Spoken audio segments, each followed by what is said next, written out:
we were discussing about concept of demand. We discussed about factors affecting demand, right? और individual demand, market demand, ये सब हमने किया. इन सब में एक पॉइंट मैं पिक करती हूँ. जब हमने फैक्टर्स अफेक्टिंग डिमांड किया तो price of the commodity and quantity demanded में क्या रिलेशन था? What is the relation between price of the commodity and quantity demanded? जितना ज़्यादा उसका प्राइस होगा उतनी कम उसकी क्वांटिटी डिमांडेड होगी. Means inverse relationship between, ये बच्चे ना मैं देखती हूँ कई बार बिटवीन को B/W लिख देते हैं. That is wrong. That is not acceptable in exams. So always write complete between price and quantity demanded.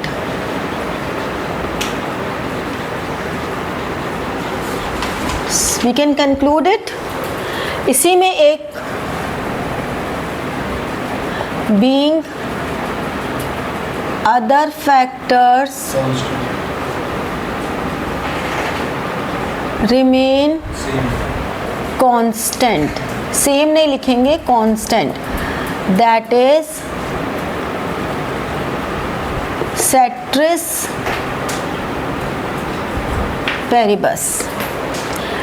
जब हम इसको इस कंटेक्स्ट में लिख देते हैं, when we write there is an inverse relation or indirect relation between quantity demanded and price of the commodity, being other factors remain constant. That is ceteris paribus. It is law of demand. It is law of demand. Other factors का मतलब क्या हुआ? Other factors मतलब price of related goods will remain same, income of the consumer will remain same, there is no change in taste and preferences, there is no future expectations. मतलब जो हमने factors affecting demand किए उसके बाद के जितने भी फैक्टर्स हैं वो सब कांस्टेंट रहेंगे. There will be no change. Then law of demand operates. अब जब भी आपसे कोई लॉ एक्सप्लेन करने को बोला जाए, जैसे कि यूटिलिटी में भी हम लोगों ने किया था law of diminishing marginal utility, या हमने कोई law of equi marginal utility. तो जब भी हम कोई लॉ करते हैं तो लॉ को हमेशा डिफाइन करोगे और एजम्पशंस के बिना कभी कोई लॉ कंप्लीट नहीं होता. You must write assumptions of any law. तो एजम्पशंस क्या है इसकी? कंज्यूमर कैसा होना चाहिए? कंज्यूमर कैसा होना चाहिए? अच्छा होना चाहिए. बुरा इंसान नहीं होना चाहिए. एक टर्म थी जो हमने यूटिलिटी में भी की थी, इंडिफरेंस कर्व में भी की थी.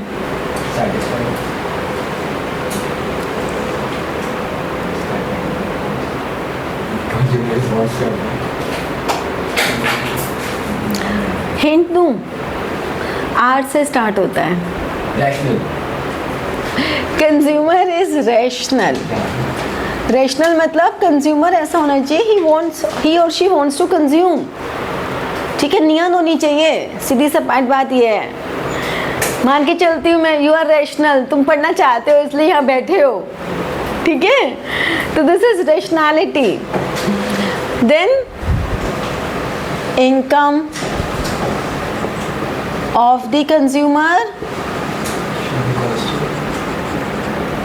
is constant. Then no change in price of commodity. अच्छा, प्राइस ऑफ कमोडिटी तो हम ऊपर कह ही रहे हैं. तो क्या करने में बिजी है? क्यों? ये जो पढ़ा रही हूँ ये आता है? थोड़ा बहुत आता है तो पूरा बहुत कर लें.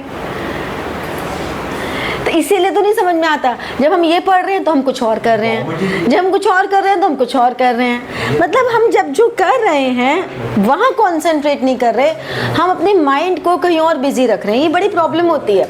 हमें ऐसा लगता है कानों से सुनना है तो हाथ से कुछ भी लिखते रहो, ठीक है। ये आप गलती करते हो कि हमें कानों से सुनना है, हाथ से कुछ भी लिखते रहो। और ये सबसे बड़ा ड्रॉबैक है कि आप लोग किसी चीज़ में फिर एक्सेल नहीं कर पाते हैं। ना आपको जो लिख रहे हो वो पता है कि क्या लिख रहे हो, ना आप जो सुन रहे हो वो पता है कि क्या सुन रहे हो। जैसे कि नोटबुक का काम करना है तो मूवी देखते देखते कर रहे हैं, सीरीज देखते देखते कर रहे हैं, हाथ से ही तो कर रहे हैं। बेसिकली आप लोग ये बात नहीं समझ पाते कि योर 5 सेंसेस टुगेदर वर्क।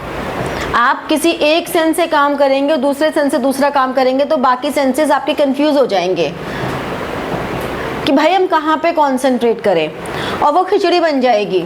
और वो ऐसी वाली खिचड़ी बनेगी जिसका कोई स्वाद नहीं होगा। खिचड़ी भी स्वाद होती है लेकिन इस खिचड़ी का कोई स्वाद नहीं होगा। आपने क्या क्या वेस्ट किया, अपना टाइम वेस्ट किया, जो आपको पढ़ा रहे उनका टाइम वेस्ट किया, आपने अपने पेजेस कॉपी के पन्ने वेस्ट किए, आपने अपनी इंक वेस्ट की, घर वालों का पैसा वेस्ट किया। ये 5 वेस्टेज किया आपने उन 5 सेंसेस को यूटिलाइज ना करके। आई समझ में बात? एक जो बचपन में कहते थे work while you work, play while you play, तो उसका मतलब ये होता है कि do one thing at a time, it will give you good fruits, आपको बेटर रिजल्ट्स देगी, right?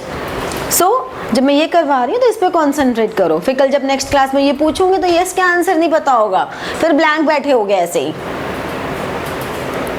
No change in price of, अभी मैंने बोला था फैक्टर्स की बात कर रहे हैं। अभी हमने बात की थी कि मैं फैक्टर्स, जितने भी फैक्टर्स हैं उनकी बात कर रही हूँ। प्राइस ऑफ कमोडिटी तो हम यहाँ पे मेन वेरिएबल ही ले रहे हैं। हाँ, तो क्या बोलते हैं उन्हें? No change in prices of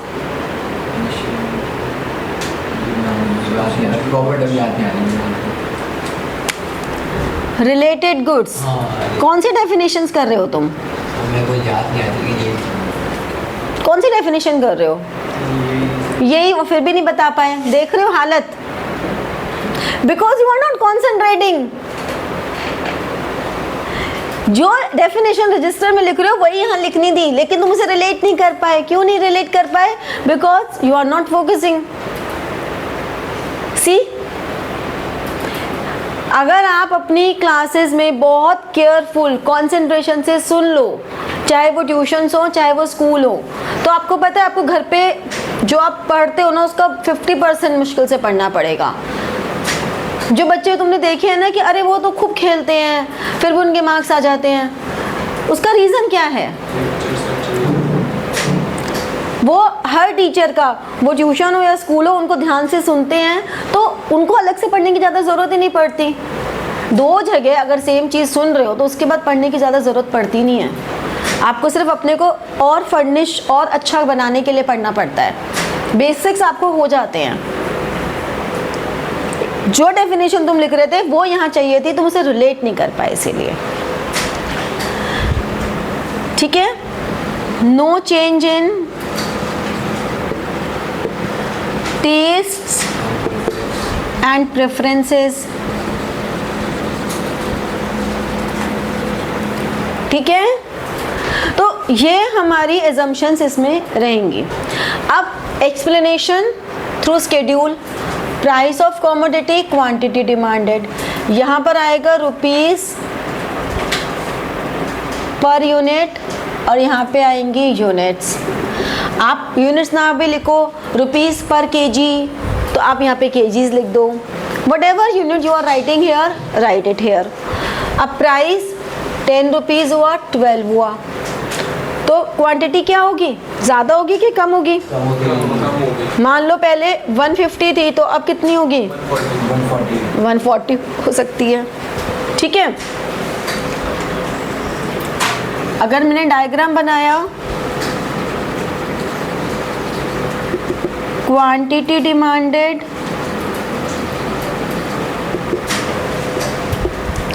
price, ये मेरे पास OP1 और Q1 अगर क्वांटिटी है तो जैसे ही प्राइस कम हुआ क्वांटिटी बढ़ गई, प्राइस कम हुआ क्वांटिटी बढ़ गई, और ये मेरा डिमांड कर्व आ गया। ठीक है, तो इनकी एक्सप्लेनेशन कैसे लिखी जाएगी? As the price decreases from ₹10 to ₹12, quantity demanded decreases from 150 units to 140 units. In the same manner, कभी भी मत कोशिश करना कि प्लॉटिंग करो, प्लॉटिंग करने से डायग्राम में नीटनेस नहीं आती, so don't try to plot. Just write down P1, P2, P3, P0 like this. When the price is OP1, quantity demanded is OQ1. When price decreases to OP2, quantity demanded increases to OQ2. DD shows the demand curve which slopes downward. ठीक है, अब हमें question आते हैं why demand curve slopes downward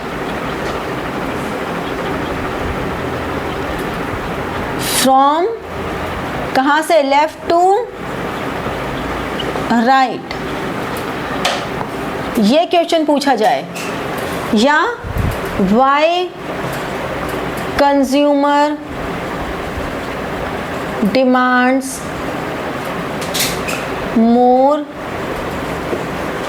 eight less price and vice versa. ठीक है, ये पूछा जाए। ठीक है, इन सब का आंसर एक ही है, एक law of diminishing marginal utility और दूसरा multiple uses of a commodity. किसी भी कॉमोडिटी के बिकॉज मल्टीपल यूजेस हैं, सपोज मिल्क का एग्जांपल लें तो मिल्क के क्या क्या यूजेस हैं? मिल्क को हम एज अ मिल्क यूज़ करेंगे, पनीर, दही और आइसक्रीम, चीज़, तो there are lot of uses. Sweets बनती हैं बहुत सारी। अब अगर मिल्क का प्राइस 1 रुपया भी बढ़ेगा तो उस 1 रुपये बढ़ने से इतनी सारी कमोडिटीज़ पे उसका इम्पैक्ट आएगा ओवरऑल। तो consumer multiple use of commodity है, तो उस कमोडिटी का प्राइस जैसे ही बढ़ेगा उसकी डिमांड कम, ओवरऑल डिमांड कम आ जाएगी। ऐसे ही law of diminishing marginal utility क्या था हमारा, उसमें हमने क्या कहा कि जो भी प्राइस है और जो भी हमारा सेटिस्फेक्शन है दैट मस्ट बी मैच्ड। अब अगर प्राइस बढ़ेगा तो उससे मिलने वाली यूटिलिटी कम होने लग जाएगी। तो because of the operation of law of diminishing marginal utility the law of demand operates. Okay, तो ये जो क्वेश्चन है ये आपको अगर सिंपली 3 मार्क्स में आता है कि लॉ ऑफ डिमांड बताओ, तो लॉ ऑफ डिमांड की डेफिनेशन बता दोगे, एजम्पशंस बता दोगे, और तुम्हें जो इजी लगे स्केड्यूल और डायग्राम कोई एक विद एक्सप्लेनेशन, एक्सप्लेनेशन ज़रूर देनी है। किसी भी डायग्राम की या स्केड्यूल की एक्सप्लेनेशन नहीं दोगे तो वो वेस्ट है। तो 3-4 मार्क में ही आ जाएगा। अगर ये आपका 5-6 मार्क्स में आ जाता है तो आप डेफिनेशन देंगे, एजम्पशन देंगे, स्केड्यूल भी देंगे, डायग्राम भी देंगे, सबको एक्सप्लेन भी करेंगे। ठीक है, समझ में आई बात? तो कुछ क्वेश्चंस ऐसे होते हैं जिसमें आपको बेसिकली उतना देना ही देना है, राइट? समझ में आया लॉ ऑफ डिमांड क्या होता है? चलो नोट डाउन करो। Next is change in demand, जिसे हम शिफ्ट इन डिमांड कर्व कहते हैं, and change in quantity demanded. These two are 2 different terms, इनको हम एक साथ नहीं ले सकते हैं। Change in demand is different, that is called shift of demand curve. This is called movement along demand curve.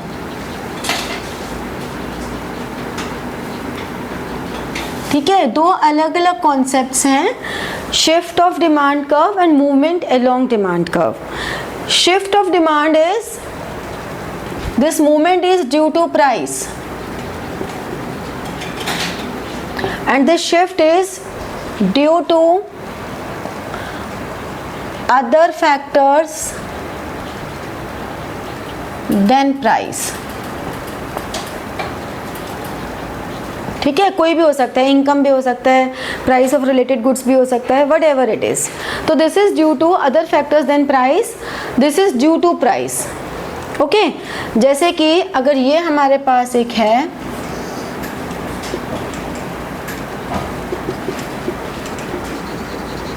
quantity demanded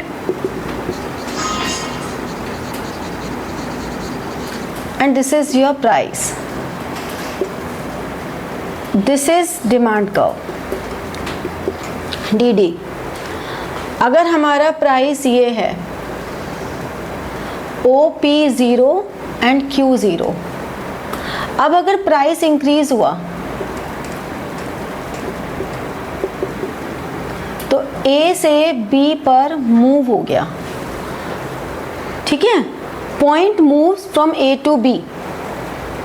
ठीक है, due to increase in price, price increase हुआ तो ये हमारा प्राइस इंक्रीज होने से क्वांटिटी यहाँ आ गई और A टू B हमारा पॉइंट मूव हो गया।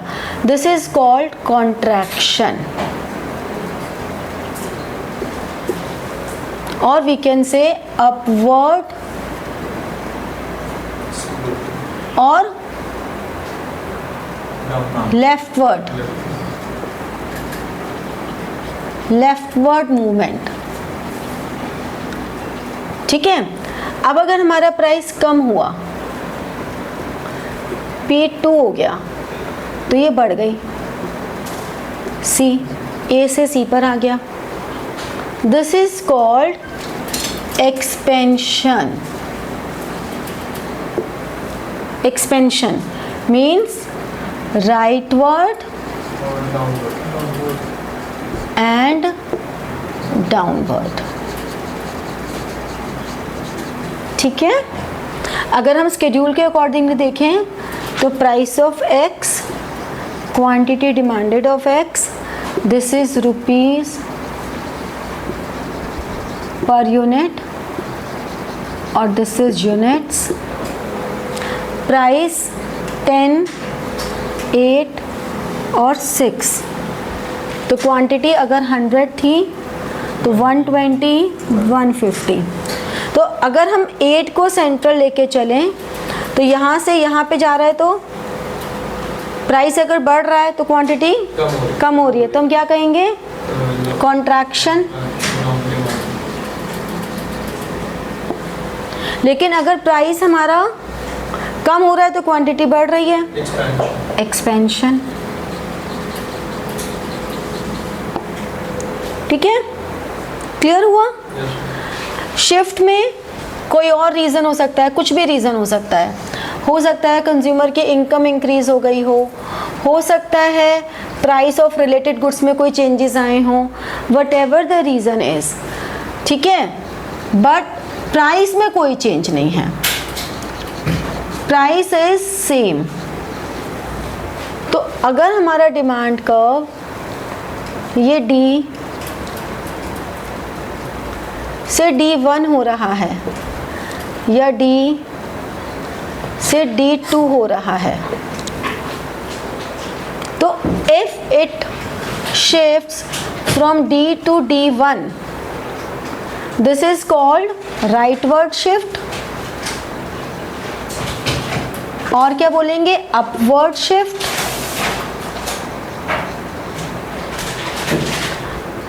है ना, and this is called increase in demand. Increase in demand. अब इसका रिवर्स क्या होगा बताओ। हाँ, D2 हमारा लेफ्टवर्ड हो गया डाउनवर्ड भी हो गया।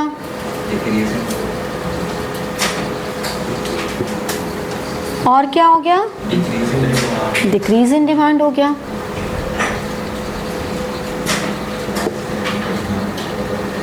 समझ में आई ये बात? किसी भी रीजन से प्राइस के अलावा, except price, for any reason if demand curve shifts like this is called increase. इसमें दोनों चीजें बढ़ती हैं। इसमें हो सकता है प्राइस में कोई चेंज ही ना आए। अभी मैं स्केड्यूल बनाती हूँ और डायग्राम दोबारा भी बना के बताती हूँ। ये डिक्रीज, अब इसके केसेस होते हैं अलग अलग। इसमें तो कोई केसेस नहीं, इसका तो ये स्ट्रेट फॉरवर्ड आ गया। इसमें केसेस होते हैं, ये नोट करो, फिर इसके केसेस करेंगे। देखो, increase in demand and decrease in demand. अब इसको हम फर्दर एक्सप्लेन करते हैं। तो दो केसेस हैं। First is same price more demand. Price is same but because हमने एक वेरिएबल ले लिया इनकम, जो अदर फैक्टर्स है उसमें इनकम वी ट्रीट। तो if at the same price income is increasing, consumer is demanding more. Second case, price increase हुआ। As पर लॉ ऑफ डिमांड अगर प्राइस इंक्रीज हुआ तो डिमांड कम होनी चाहिए थी, बट कंज्यूमर ने अपनी डिमांड कम नहीं की। कंज्यूमर ने क्या कहा, हम उतना ही डिमांड रखेंगे। क्यों? क्योंकि कंज्यूमर की इनकम बढ़ गई। ठीक है, अगर मैं इसको डायग्रामेटिकली शो करूं,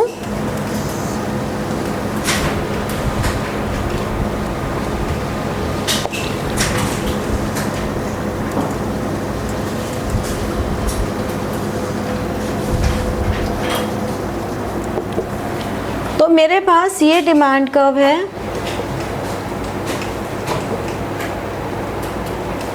और ये D1 और D1 है। अब हम पहला केस लेते हैं। सेम प्राइस पे P1 पे पहले Q1 की डिमांड की और फिर Q2 की। तो हमने क्या कहा, फर्स्ट केस में सेम प्राइस OP1 प्राइस और क्वांटिटी OQ1 से इंक्रीज होके OQ2 हो गई।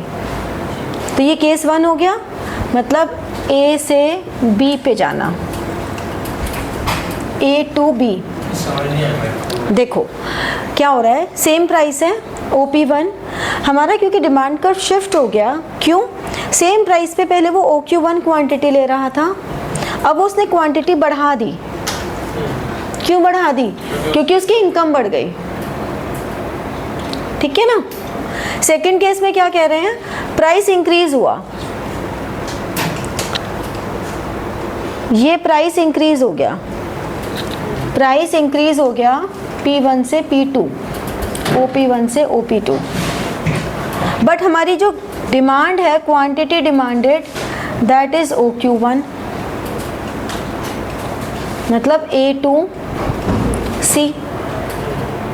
सेम क्वांटिटी रही, जबकि प्राइस बढ़ने से क्वांटिटी कम होनी चाहिए थी, बट नहीं हुई। क्यों नहीं हुई? Because of increase in demand. तो this is your case 2। Increase in demand हो गया ना, क्योंकि प्राइस इंक्रीज हुआ तो डिमांड कम होनी चाहिए थी। अगर डिमांड कम नहीं हो रही, ये देखो ये वाला केस, अगर प्राइस बढ़ा तो डिमांड कम होनी चाहिए थी, डिमांड कम नहीं हुई, सीधा OQ1 पे ही रही। इसी वाले पर आ गए ना हम। तो A to C जाए या A to B जाए या A to C जाए, है तो ये इंक्रीज इन डिमांड का केस ही। क्लियर हुआ? इसी तरह से यहाँ पर केस आता है। First case same price and less demand, same price पे लेस डिमांड, मतलब हमारे पास PX इनकम और क्वांटिटी डिमांडेड। तो अगर प्राइस 10 है, इनकम 1000 से 800 हो गई, तो हमारी ये भी डिक्रीज हो गई। Second case, decrease in price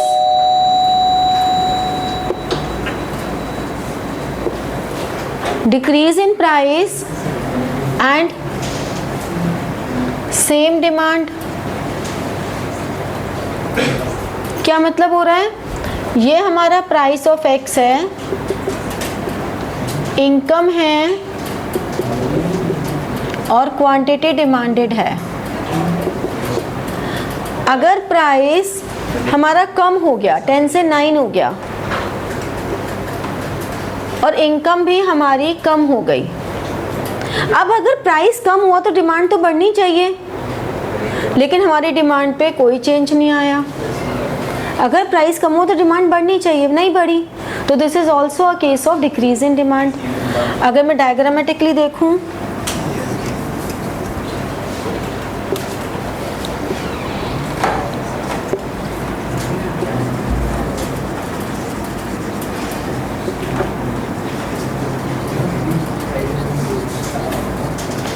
ये मेरे पास डिमांड है और मेरा डिमांड कर्व शिफ्ट होके यहाँ आ गया। अब पहला केस, सेम प्राइस, पहले इतनी डिमांड थी, अब इतनी हो गई, यानी कि A to B। ठीक है। दूसरा केस, प्राइस कम हुआ तो देखो ये P1 से P0 पर आ गया, प्राइस कम हुआ तो भी हमारी डिमांड उतनी ही है। ठीक है, ये जो हमारी डिमांड है इतनी ही है, इतनी सेम डिमांड रही। देखो पहले वाला केस क्लियर हो गया। दूसरा वाला केस देखो, प्राइस कम हुआ तो डिमांड बढ़नी चाहिए थी। हमारी डिमांड जो ये वाली थी ना, OQ1 ही रही, ये ही डिमांड रही C पॉइंट पे।